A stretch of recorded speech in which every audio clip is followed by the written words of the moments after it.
वेग, वेळ, अंतर आणि आगगाडी इथली काही गणित बघू. सूत्रच वापरायची गरज नाही. न सूत्र वापरता कसे सोडवायचे बघा. आता उदाहरणार्थ हे गणित दिलंय, वाचून घेऊ. 300 मीटर लांबीच्या ताशी 72 किलोमीटर वेगाने जाणाऱ्या आगगाडीला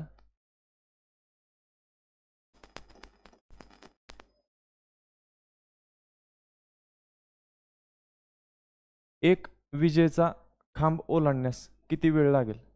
गाडीची लांबी किती आहे? 300 मीटर. वेग किती आहे गाडीचा? ताशी 72 किलोमीटर. आणि एक विजेचा खांब ओलांडायचा. आता एक लक्षात घ्या, समजा हा विजेचा खांब आहे, गाडी इथपर्यंत पोहोचली अशी. गाडीची लांबी आहे 300 मीटर. या गाडीनं खांब ओलांडला असं कधी म्हणणार? त्यावेळेस ही पूर्ण गाडी खांबाच्या पुढे निघून जाणार, म्हणजे शेवटचा डब्बा त्या खांबाच्या पुढे असं जाईल. मग मला सांगा, ह्या गाडीला खांब ओलांडण्यासाठी किती अंतर पुढे जावं लागणार? जेवढी गाडीची लांबी आहे तेवढं अंतर पुढे सरकावं लागणार, म्हणजेच किती? 300 मीटर. ठीक आहे. थोडक्यात असं बघायचं आपल्याला की ह्या गाडीला 300 मीटर अंतर पुढे जाण्यासाठी, खांबापासून 300 मीटर अंतर पुढे जाण्यासाठी किती वेळ लागेल? तर काय करायचं बघा, सूत्र वापरायचं नाही. ताशी वेग किती आहे? 72 किलोमीटर. म्हणजे अंतर किती आहे? 72 किलोमीटर. आणि वेळ किती लागतोय 72 किलोमीटर जाण्यासाठी? 1 तास. परंतु आपल्याला अंतर किती जायचंय? 300 मीटर एवढं अंतर जायचंय. हे आपल्याला किलोमीटर मध्ये दिलंय, आपल्याला जायचं मीटर मध्ये, बरोबर. मग ह्याला काय करून घ्यायचं? किलोमीटरचं मीटर करून घ्यायचं, बरोबर. मग 72 किलोमीटर म्हणजेच किती मीटर झालं? 72,000 मीटर. आणि 1 तासाचं काय करायचं? सेकंदामध्ये करायचं.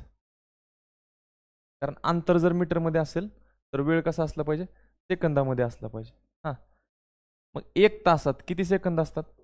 3600 सेकंद. साधी गोष्ट आहे. 72,000 मीटर अंतर जाण्यासाठी 3600 सेकंद लागतात.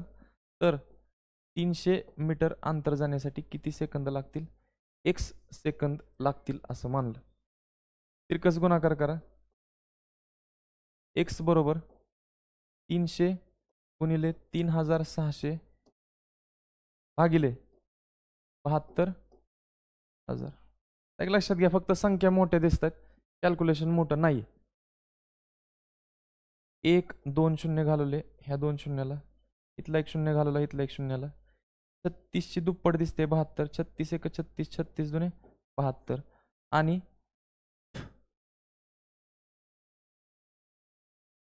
आणि 2 ने डिवाइड करू शकता. बे 1 बे, बे 1 बे. 3तून 2 गेलं किती राहिलं? 1. त्याच्यावरती घेतलं 0, किती झालं? 10. बे 5 10. x बरोबर 15 1 15. 15 सेकंद वेळ लागला.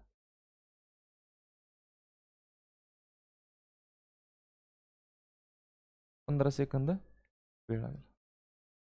पर्याय क्रमांक 2. समजलं?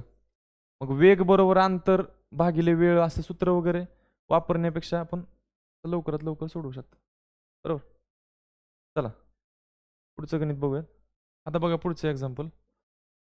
ताशी 63 किलोमीटर वेगाने जाणाऱ्या 385 मीटर लांबीच्या आगगाडीला एक विजेचा खांब ओलांडण्यास किती वेळ लागेल? तसंच गणित आहे, बरोबर. अंतर आणि वेळ. आता बघा किती अंतर जायचंय, सॉरी, गाडीचा वेग किती दिलाय? ताशी 63 किलोमीटर. ताशी 63 किलोमीटर म्हणजे 63 किलोमीटर अंतर जाण्यासाठी 1 तास लागतो, बरोबर. परंतु आपल्याला 385 मीटर लांबीची गाडी आहे, खांबाच्या पुढे जाणार, त्यावेळेस त्या गाडीचं अंतर किती पार होणार? 385 मीटर अंतर पार होणार. म्हणजेच खांबाच्या पुढे जाण्यासाठी 385 मीटर अंतर तिला पार करावं लागणार. तर 385 मीटर पुढे जाण्यासाठी तिला किती वेळ लागतो हे काढायचं. आपलं किलोमीटरमध्ये आपल्याला काय करावं लागेल? मीटरमध्ये. 63,000 मीटर गाडी जाते किती वेळात? एका तासामध्ये. एका तासात परत किती सेकंद? 3600 सेकंद. परंतु जायचंय किती? 385 मीटर. तर किती सेकंद लागणार? x सेकंद लागणार असं मानलं तर x बरोबर 385 गुणिले 3600 भागिले 63,000. 2 शून्याला 2 शून्य गेले. 9 चौक 36, 9 7 63, याला 0. हां 7 10 70, 7 5 35, 38 मधून 35 गेले, किती राहिले? 3. त्याच्यावरती घेतले 5, किती झालं? 35. 7 5 35, बरोबर. 5 दुने 10, 5 1 5, 5 1 5, बे 1 बे, बे दुने 4, 11 दुने किती वेळ लागला? 22 सेकंद वेळ लागला. असं आहे. कॅल्क्युलेशन फक्त मोठं दिसतंय, बरोबर ना? कॅल्क्युलेशन फक्त मोठं दिसतंय, ॲक्च्युली सोडवायला जास्त वेळ लागत नाही किंवा सोडवायला सोपं आहे. समजलं? चला पुढचं बघू. हां पुढं काय दिलं बघा. ताशी 60 किलोमीटर वेगाने जाणाऱ्या 480 मीटर लांबीच्या मालगाडीस 420 मीटर लांबीचा बोगदा ओलांडण्यास किती वेळ लागेल? काय असतं बघा, हा बोगदा आहे, बरोबर. बोगद्याची लांबी दिलेली आहे तुम्हाला 420 मीटर. ह्या बोगद्यात गाडी प्रवेश करणार. गाडीची लांबी किती आहे? 480 मीटर. आणि ह्या गाडीनं बोगदा पार केला असं कधी म्हणणार? ज्यावेळेस गाडी पूर्णपणे ह्या बोगद्यातून बाहेर येणार, म्हणजे गाडीचा शेवटचा डबा जो आहे पुढे निघणार, त्यावेळेस गाडीनं बोगदा पूर्णपणे ओलांडला असं आपण म्हणणार, बरोबर. 480 मीटर लांबीची गाडी. मग गाडीनं बोगद्यात प्रवेश करायला सुरुवात केली, बरोबर. 420 मीटर लांबीचा बोगदा ओलांडून गाडीला पुढे किती जावं लागेल? बोगद्याच्या पुढे आणखीन किती ट्रॅव्हल करावं लागेल? बोगद्याच्या पुढे अजून 480 मीटर जावं लागेल. मग हे 420 मीटर बोगद्याचे आणि 480 मीटर गाडीची लांबी, असं टोटल गाडीनं किती जावं लागणार? 480 अधिक 420, 0 8 आणि 2 10, 0 हातच्याला 1, 4 आणि 4 8 आणि 1 9, 900 मीटर जावं लागणार. 900 मीटर जावं लागणार. बोगदा ओलांडायचा म्हणजेच किती मीटर अंतर जायचं? 900 मीटर अंतर जाण्यास किती वेळ लागेल? गाडीचा ताशी वेग किती आहे? 60 किलोमीटर, बरोबर. मग 60 किलोमीटर म्हणजेच काय करा, 60,000 मीटर जाण्यासाठी किती सेकंद लागतात? 1 तास म्हणजेच 3600 सेकंद लागतात. परंतु आपल्याला जायचंय किती? 900 मीटर. तर 900 मीटर जाण्यासाठी किती वेळ लागला? x बरोबर 900 गुणिले 3600 भागिले 60,000. 2 शून्याला 2 शून्य गेले, या 2 शून्याला हे 2 शून्य गेले. 6 1 6, 6 36, 9 सक्क 54 सेकंद वेळ लागला. पर्याय क्रमांक 2. समजते? समजते? चला पुढचं एक्झाम्पल बघू. बघा, ताशी 54 किलोमीटर वेगाने जाणारी आगगाडी एक विजेचा खांब 18 सेकंदात ओलांडते. किती सेकंदात? 18 सेकंद वेळ लागतो. तर त्या आगगाडीची लांबी किती? काय म्हणलं लक्षात? ताशी 54 किलोमीटर वेगाने जाणारी एक आगगाडी, तिला विजेचा खांब ओलांडण्यासाठी किती वेळ लागतो? 18 सेकंद लागतो. तर त्या आगगाडीची लांबी किती? आता आपल्याला माहित आहे, आगगाडी ज्या वेळेस खांब ओलांडणार आहे त्यावेळेस खांब ओलांडण्यासाठी आगगाडी किती अंतर पुढे जाते? तर जेवढी त्या गाडीची लांबी आहे तेवढं तिला अंतर पुढे जावं लागतं. म्हणजेच 18 सेकंदात गाडी पुढे किती गेली? 18 सेकंदात गाडीनं पार केलेलं अंतर आपल्याला काढायचं, बरोबर. बघा, एक विजेचा खांब ओलांडायला किती वेळ लागतो?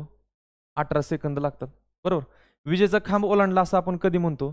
ज्यावेळेस एखादी गाडी स्वतःच जेवढी लांबी आहे तेवढं अंतर पुढे जाते त्यावेळेस, किंवा एखाद्या गाडीला एखादा खांब ओलांडायचा म्हणल्यानंतर किती अंतर पुढे जावं लागतं, जेवढी गाडीची लांबी आहे तेवढं अंतर पुढे जावं लागतं, बरोबर.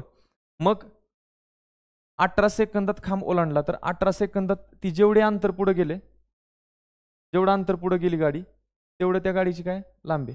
मग कसं काढायचं बघा. हां,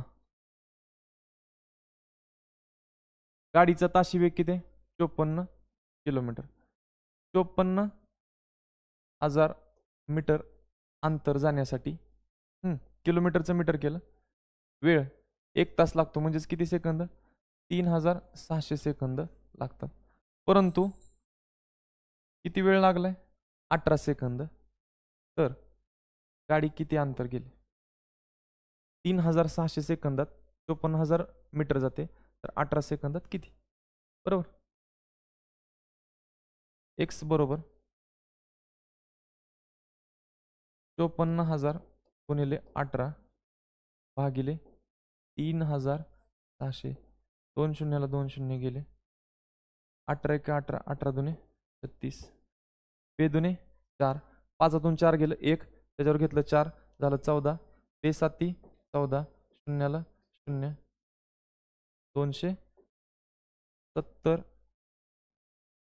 270 मीटर. 18 सेकंदात गाडी किती पुढे सरकली, 270 मीटर पुढे सरकली, म्हणजेच गाडीची लांबी किती, 270 मीटर. पर्याय क्रमांक 3. समजते. चला लक्ष द्या. ताशी 80 किलोमीटर वेगाने जाणारी 260 मीटर लांबीची एक गाडी एक बोगदा 45 सेकंदात ओलांडते, तर त्या बोगद्याची लांबी किती. आता गाडी ज्यावेळेस बोगदा ओलांडते, आपण पाठीमागं बघितलं, गाडी ज्यावेळेस बोगदा ओलांडते त्यावेळेस गाडी किती अंतर जाते, बोगद्याची लांबी अधिक गाडीची लांबी एवढं ती अंतर पार करते, बरोबर. आणि तेवढं अंतर पार करण्यासाठी किती वेळ लागलाय, 45 सेकंद लागलाय, बरोबर. ह्याच्यावरून तुम्ही काय करायचं, बोगद्याची लांबी जर तुम्हाला काढायची असेल तर 45 सेकंदात गाडीनं एकूण पार केलेलं अंतर काढायचं. जे एकूण अंतर असणार ती म्हणजे काय असणार, बोगद्याची लांबी अधिक गाडीची लांबी. आणि गाडीची लांबी तुम्हाला दिलेली आहे तर ते एकूण अंतरातनं गाडीची लांबी वजा करा, आपोआप तुम्हाला काय राहील, बोगद्याची लांबी शिल्लक राहील. तर बघा 80 किलोमीटर, ताशी वेग किती आहे, 80 किलोमीटर, म्हणजे एका तासात 3600 सेकंदात गाडी किती जाते, 80,000 मीटर जाते, बरोबर. तर 3600 सेकंदात 80,000 मीटर जाते, तर 45 सेकंदात किती जाईल, एक्स मीटर जाईल असं मानलं. आणि म्हणून एक्स बरोबर तिरकस गुणाकार करा, 45 गुणिले 80,000 भागिले 3600, 2 शून्याला 2 शून्य गेले, 9 चौक 36, 9 5 45, 4 1 4, 4 दुने 8, हे 2 शून्य ठेवले, 5 दुने 10, त्याच्यावरती हे 2 शून्य, 1000 मीटर जाते गाडी 45 सेकंदात, बरोबर. 1000 मीटर जाते, तर 1000 मीटर मधून गाडीची लांबी किती आहे, 260 मीटर वजा करा, 1000 मधून 200 गेले 800, 800 मधून 60 गेलं 740 मीटर लांबीचं काय असणार आहे, बोगदा असणार. समजते. कारण गाडी काय सांगितले, 45 सेकंदात बोगदा ओलांडते. बोगदा ओलांडते म्हणजेच काय, गाडी 45 सेकंदात जे एकूण अंतर जाते ना 1000 मीटर, त्या अंतर म्हणजे काय, बोगद्याची लांबी प्लस गाडीची लांबी, बरोबर. मग त्यातून तुम्ही गाडीची लांबी वजा केली तर आपोआप तुम्हाला काय शिल्लक राहील, बोगद्याची लांबी शिल्लक. समजते. चला लक्ष द्या. ताशी 72 किलोमीटर वेगाने जाणारी आगगाडी एक विजेचा खांब 12 सेकंदात ओलांडते, तर त्या गाडीची लांबी किती. ताशी वेग किती, 72 किलोमीटर, म्हणजे 3600 सेकंदात किती जाते, 72,000 मीटर जाते. तर 12 सेकंदात किती? x. कारण एक खांब ओलांडायला जर 12 सेकंद लागतात तर खांब ओलांडताना गाडी किती पुढे जात असते? जेवढी गाडीची लांबी आहे तेवढीच पुढे जात असते. मग 12 सेकंदात खांब ओलांडते. मग 12 सेकंदात तिनं ट्रॅव्हल केलेलं म्हणजे तिनं पार पाडलेलं अंतर काढा. तिनं जेवढं अंतर पार पाडलं तेवढीच त्या गाडीची काय लांबी. मग म्हणून तिरकस गुणाकार करा. x बरोबर 12 गुणिले 72,000 भागिले 3,600. 2 शून्याला 2 शून्य गेले. 36ची दुप्पट दिसते 72. 36 एक 36, 36 दुने 72. शून्याला शून्य. x बरोबर 12 दुने 24 वरती 1 शून्य. 240 मीटरची गाडी आहे. गाडीची लांबी किती? 240 मीटर. समजलं? हां, पुढचा प्रश्न बघा. ताशी 60 किलोमीटर वेगाने जाणारी 220 मीटर लांबीची आगगाडी एक पूल 36 सेकंदात पार करते. तर त्या पुलाची लांबी किती? आता एक लक्षात घ्या, गाडी ज्यावेळेस 36 सेकंदात पूल पार करणार आहे त्यावेळेस बोगद्यासारखंच पूल पार करणार त्यावेळेस किती अंतर चालून जाणार? गाडीची लांबी अधिक पुलाची लांबी एवढं तिनं अंतर पार केलेलं असणार. किती वेळात? 36 सेकंद. मग तुम्हाला काय काढायचंय? पुलाची लांबी काढायची. गाडीची लांबी तुम्हाला दिलेली आहे. 36 सेकंदात गाडी पूल पार करते म्हणजेच गाडी किती अंतर जाते? तर गाडीची लांबी अधिक पुलाची लांबी एवढं अंतर ती जाते. त्यातून गाडीची लांबी वजा करा, आपोआप काय शिल्लक राहते? पुलाची लांबी शिल्लक राहते. मग बघा, एका तासात म्हणजेच 3,600 सेकंदात किती मीटर जाते? 60 किलोमीटर म्हणजेच 60,000 मीटर. तर 36 सेकंदात किती मानलं? x. आता बघा, 3,600ला 100 भागल्यानंतर किती येते? 36 येते. ह्याला पण 100 भागायचं. 100 जर ह्याला भागलं तर 2 शून्याला 2 शून्य काय होतील? कट होतील. राहील किती? 600 मीटर जाते. बरोबर, 600 मीटर जाते एकूण 36 सेकंदात. मग 600 मीटर पैकी 220 ही काय? गाडीची लांबी. 600 मधून 200 गेलं 400 आणि 400 मधून 20 गेलं 380 मीटर लांबीचा काय बोगदा आहे. पर्याय क्रमांक समजते? चला लक्ष द्या. 800 मीटर अंतर 72 सेकंदात ओलांडणाऱ्या गाडीचा ताशी वेग किती? आता बघा, तुम्हाला वेग कसा काढायचा? ताशी वेग काढायचा. लक्षात घ्या,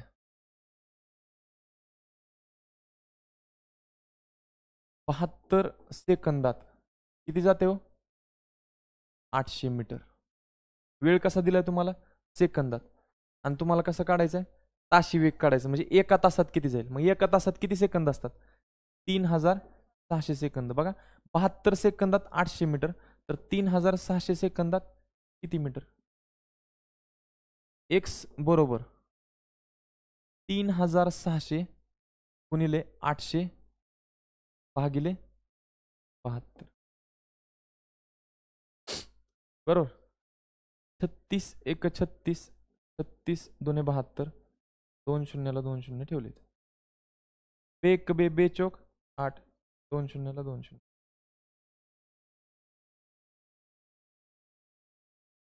4 एक 4. त्याच्यावरती किती शून्य? 1 2 3 4. 3,600 सेकंदात 40,000 मीटर जाते. म्हणजेच किती किलोमीटर? गाडीचा ताशी वेग किती झाला? 40 किलोमीटर. पर्याय क्रमांक 2. समजते? आपण आतापर्यंत जेवढी गणित सोडवली त्यात कुठंच सूत्र वापरलं नाही. बरोबर. चला पुढचं एक्झाम्पल बघा. 1.5 किलोमीटर अंतर 72 सेकंदात ओलांडणाऱ्या गाडीचा ताशी वेग किती?